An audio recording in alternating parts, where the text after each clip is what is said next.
राजकीय महाविद्यालय सिकराय में BA भाग प्रथम संस्कृत विषयों के लिए भारतीय संस्कृति की विशेषताओं को आगे बढ़ाते हुए विशेषताओं का अध्ययन करेंगे। विशेषता है नंबर 16, देववाद। भारतीय संस्कृति में देवत्व की कल्पना अत्यंत पुरातन है। चूंकि देवता ही इस संस्कृति के प्रेरणाता रहे हैं, अतः देवताओं की पूजा यहाँ सनातन परंपरा से ग्रहित है। वैदिक काल में जिन बहुत से देवताओं की कल्पना की गई थी, उनमें से पौराणिक काल तक 33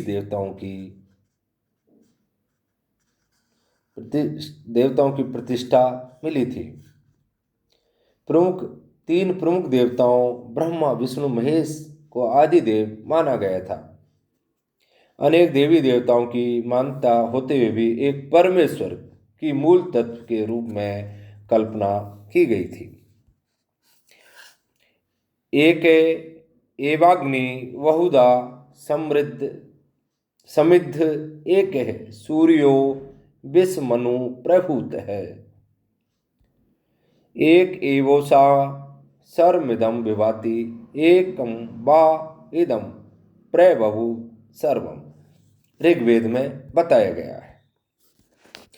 पुराणों में भी एक परम तत्व की सत्ता का व्यापक विचार हुआ है, किंतु वहाँ परम तत्व के दो रूप सगुण और निर्गुण स्वीकार किए गए या माने गए। उनमें सगुण रूप ही देववाद को विकसित करने में अग्रणी रहा। सगुण ईश्वर के विविध अवतार ही देवताओं के रूप में पूजे जाने लगे।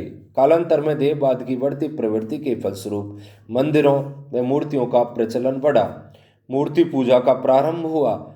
देवाधीनम जगत सर्वम की मान्यता के अनुसार संपूर्ण विश्व को देवताओं के अधीन माना गया। अतः विश्व में रहने वाले मानव के लिए संपूर्ण विषय की रक्षा के निमित्त एवं आत्मोन्नति के उद्देश्य से देवताओं की उपासना अनिवार्य है। भाग्य एवं कर्म। भारतीय संस्कृति में भाग्य एवं कर्म दोनों के प्रति पूर्ण विश्वास व्यक्त किया गया। ये भाग्य यद्यपि अदृष्ट होता है, तथापि पूर्वकृत कर्मों के अभुक्त परिणाम रूप से उस अदृष्ट की परिणति अवश्य होती है। भाग्य की अपेक्षा को समझते हुए भर्तृहरि ने लिखा है, यद्दात्रा लिखितम ललाट पटले तन्मार्जितुम कैक्षमम। अर्थात जो ललाट पलट पर लिख दिया गया है उसे कौन मिटाने में सक्षम है, अर्थात कोई नहीं। सुभाषितकारों ने अदृष्ट के संस्कार मूलक होने के कारण उसे विद्या एवं पुरुषार्थ से भी बढ़कर माना है। भाग्यम फलति सर्वत्र न विद्या न च पौरुषम। भाग्यवादिता के उपरांत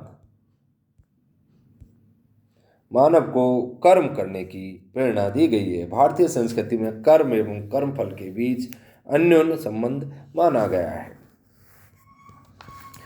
जैसा कि गीता में भी कहा गया है, कर्मण्येवाधिकारस्तु मा फलेषु कदाचन। आचार एवं व्यवहार। भारतीय संस्कृति व्यवहारिक आचार की शिक्षा को प्रमुखता देती है। शिष्ट कार्यों का अनुष्ठान ही आचार कहा जाता है। आचार है परमो धर्म कहकर भारतीय संस्कृति ने आचरण को ही धर्म का उज्जवल एवं सर्वोत्कृष्ट उदाहरण प्रतिपादित किया है। आचरण से हीन होने पर तो देवता भी पवित्र नहीं माने जाते हैं। अतः कहा है, आचरणहीनम न पुनन्ति देवाः। आचरण एवं व्यवहार को भारतीय संस्कृति में वंशानुगत परंपरा के रूप में प्रतिपादित कर दिया गया है। पिता पितामह प्र पितामह आदि पूर्वजों ने जिस सन्मार्ग का आचरण किया वही सन्मार्ग श्रेष्ठ है। इस विषय में मनु का वचन है, येन पितरो याता येन माता येन याता पितामह येन ययात सताम मार्ग तेन गच्छन् ऋष्यते। स्पष्ट है कि पारंपरिक सन्मार्ग पर चलने वाला दोष का भागी नहीं होता।